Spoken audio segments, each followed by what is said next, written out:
Hello, we have a game of chess here played some years ago. It was on board 3 for Jersey against Guernsey telephone match. I had the white pieces. I was graded about 2,000 ELO points at the time, and my opponent, a Mr. P. Rowe, was graded at 2,250 ELO points. The game began with 1 d4. The reply, rather unusually, was knight to c6. Now this is a queenside Alekhines defense, and the one and only time that I've encountered this. So I replied as most players would, advancing the pawn to d5, forcing the knight to move yet again. And he went to e5. And so I pressed on with e4. And black played knight to f6. Now this is a weak move, for it is a loss of tempo, meaning a waste of time. And so to prove it, white played f4, forcing the knight away to g6, the only acceptable square for that. And then white demonstrates the mistake of black on his third move by advancing the pawn. Now black is left with no choice here but to take the knight back to g8.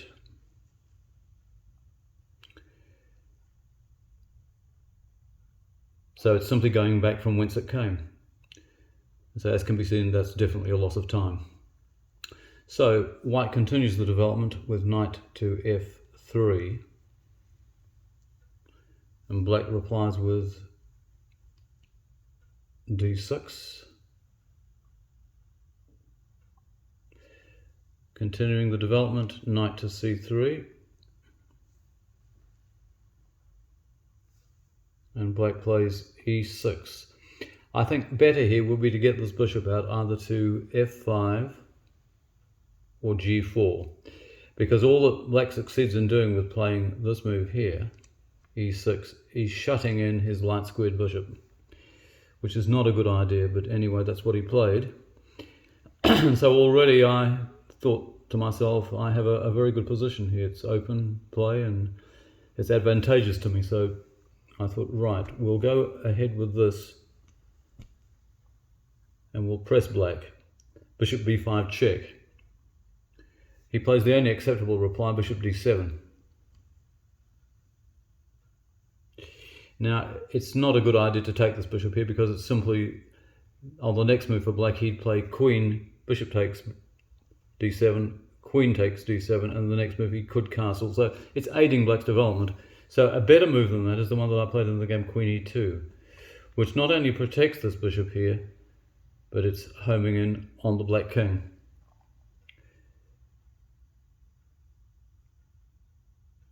And the idea being that if black were to play bishop takes here, the queen would take, check, and no matter which way black plays it, he loses his b pawn here. So it's not a good idea to play bishop takes b5. So he didn't do that. What he in fact played was d takes e. So he took this pawn like that. Okay.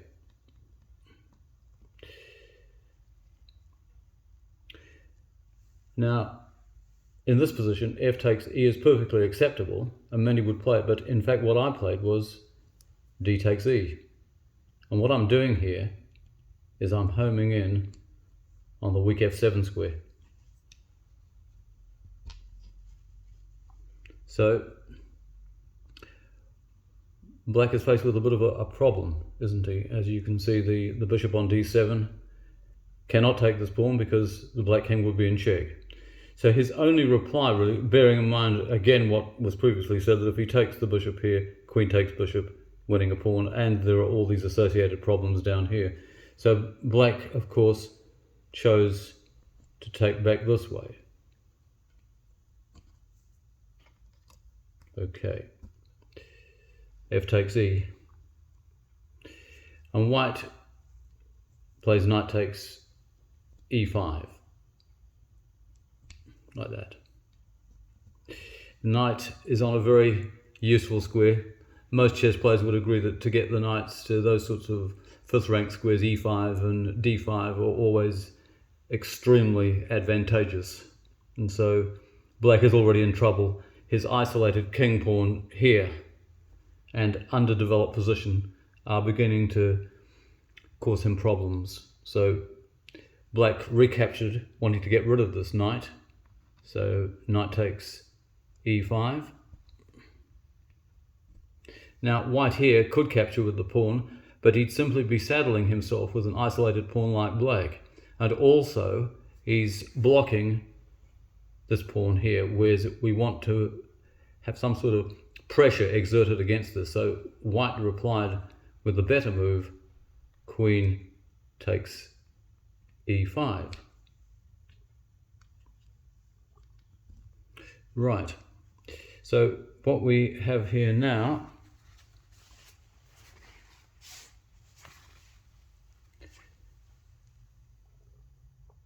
is we're preventing black's dark squared bishop from moving out, because if it were to, then queen takes g7 and black is in all sorts of problems. We can allow this bishop over here not to have any protection because the rook would be exposed and we'd be winning the exchange, so that wouldn't be of any use to black at all. So what black chooses to do is to get rid of this annoying bishop down here by playing c6, which is probably about the best move. White replies with bishop c4. He's attacking this ever weak isolated king pawn. So black replies with queen f6. He's protecting the e-pawn and offering the exchange of queens. However, this affords white just what he wants, the maxim being to always simplify in strong positions, and so the removal of the most powerful pieces on the board will only add to black's difficulties, as the following moves will prove. But white doesn't want to take the queen at once, because to do so would mean that he'd just be assisting black's development, because black would retake with the knight. So he doesn't do that. What he instead plays is quite a strong move, knight to e4. He's further developing the knight, bringing it further into the game, eyeing this weak square d6 over, threatening the queen as well. And so black decides that he might as well carry through with what he originally intended, and that is to exchange the queens, which he does with queen takes e5. So there we have it. And of course, white responds with f takes e5. Right. So now, as can be seen here, we have an open f line, which is right down here, which is to white's advantage, not to black's. It's a very weak line for black, but a very strong one for white.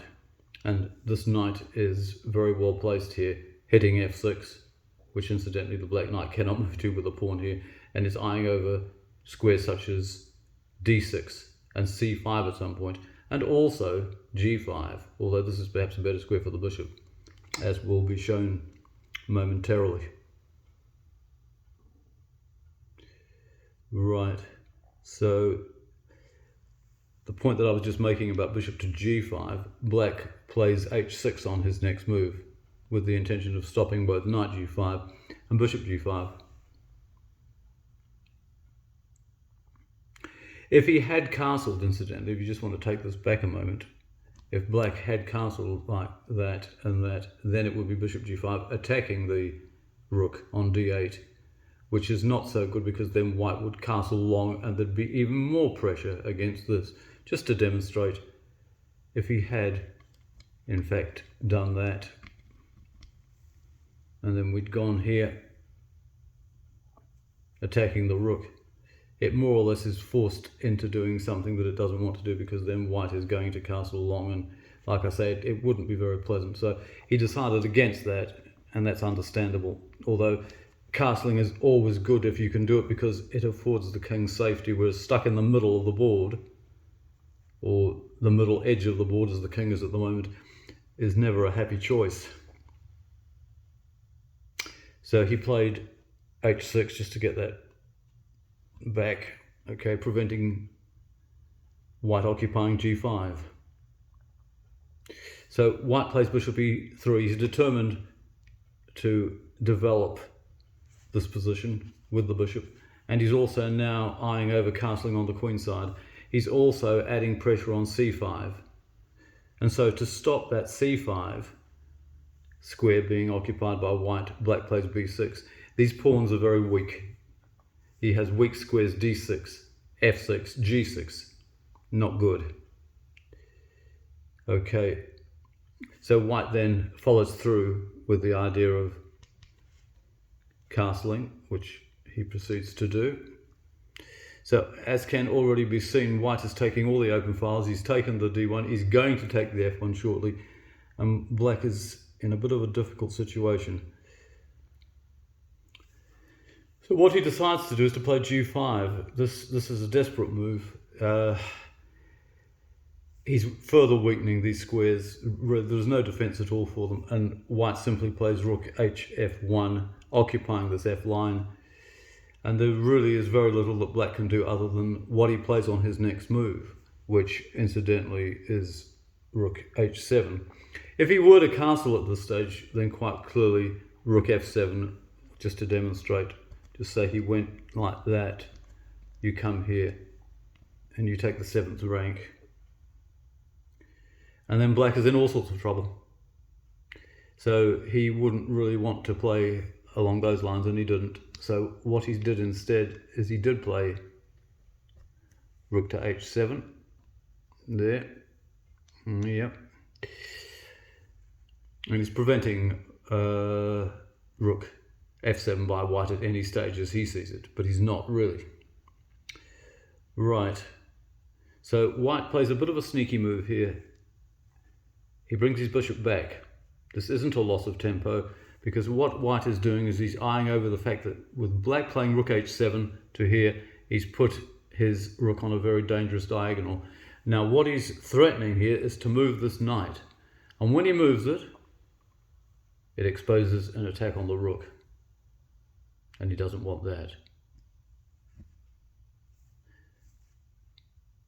So what does black do? Well, he has to move the rook. So, okay, he moves the rook to g7.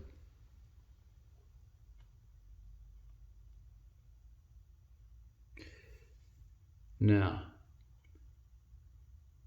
white plays quite a useful move here, keeping his knight in play and forcing the position with knight f6, and he's giving check to the king.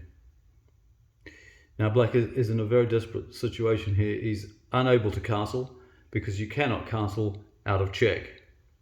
That is one of the rules of chess. You cannot be in check and then castle. You have to not be in check if you want to castle. So knight f6 check rules out castling. If he were to play knight f6, let's just go through it for a moment, like this, capturing the knight, removing the check, then white would simply play capture the knight, and he attacks the rook. Like that. Okay, the rook is under attack. So where does it go? It can't go here, and it can't go here. So where does it go? And if it were to go back to here, then white simply advances the pawn, covered by the rook, and wins the rook, and it would queen the pawn next move. So that's most definitely out of the question. If he were, let me just have a look at this for a moment. Yeah, he plays rook here. Then the bishop comes in here like this. This is why the bishop on d3 was such a good move, because it was not only eyeing the rook over, but it's eyeing this over as well. It pins the rook against the king and wins. Let's just put that back for a moment.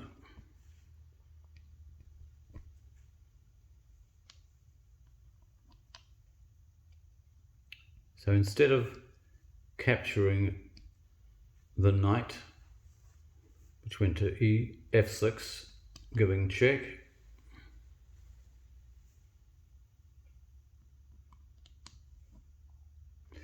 He ends up moving king to d8.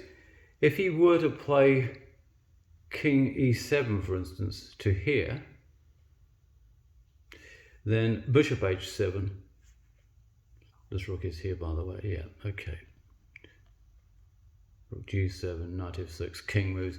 Then bishop h7 next move would be staggeringly bad for black, for the simple reason that he has a double attack on this knight and he has a double attack on this bishop, and there is no defense to that. So king to e7 is out of the question. So he can't really play that. So what he does instead is he plays king to d8,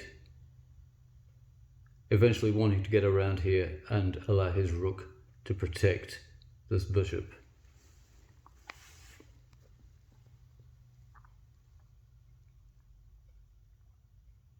Can you see white's next move? That's the question that I'd ask you now. If you want to pause the video at this stage and find it, and then come back to it.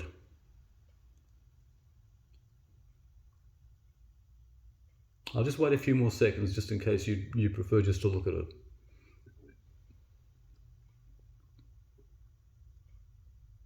Okay, well, the crushing move is knight to h5.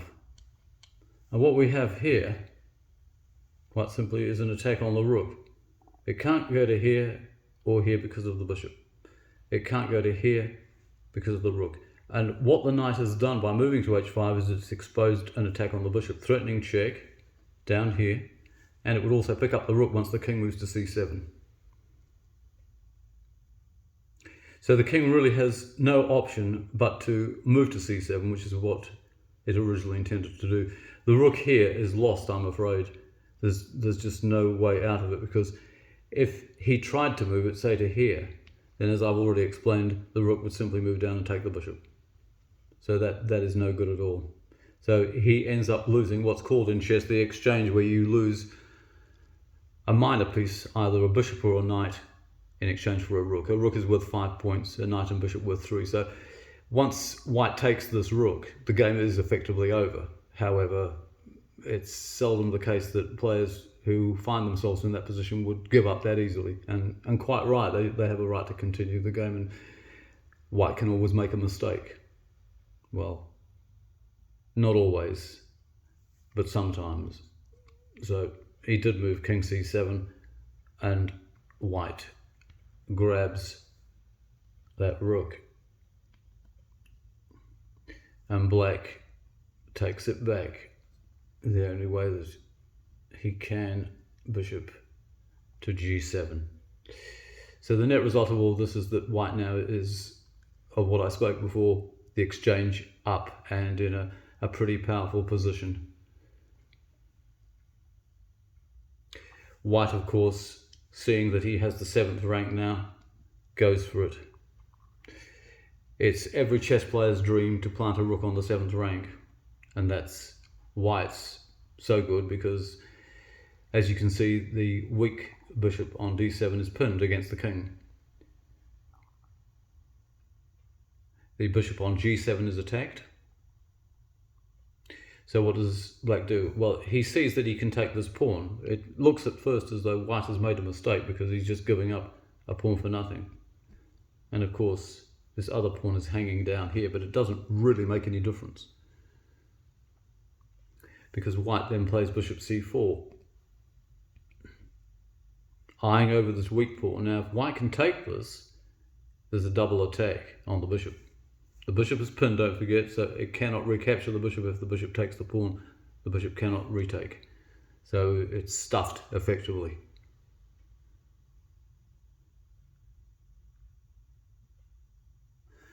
Black plays knight to f6. Locking in the rook? No. I'm afraid not, because white's reply is simply to take the bishop and capture the pawn on e6. And here we have this attack. The knight is defending the bishop, but the bishop is attacked by 1, 2, 3 pieces and cannot move. So the only acceptable move at this stage, which you would call in chess parlance a forced move, is rook to d8. Just take a look at that position for a moment. White has his 2 rooks lined up. This bishop is yet to come into the game, but it will. And here it is. Bishop to d4. A killer punch. Black here could take the bishop, but then the rook would recapture, renewing the attack here. The knight could come around here, but then c4 would smash it wide open. Just to demonstrate what I've just said, if the bishop were to take on d4, the rook takes back, like so. The knight comes in, which is under attack itself now, has to move anyway. If it came here, you then push the pawn down. And if the knight moves, you have 3 pieces attacking that bishop, and he loses a piece and he loses the game. So that is really not an option either. What is played isn't good enough anyhow, but at least he tries. So let's just put these back for a moment.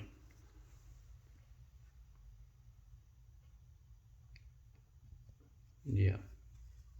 And then finally on d4. And this knight didn't move just yet.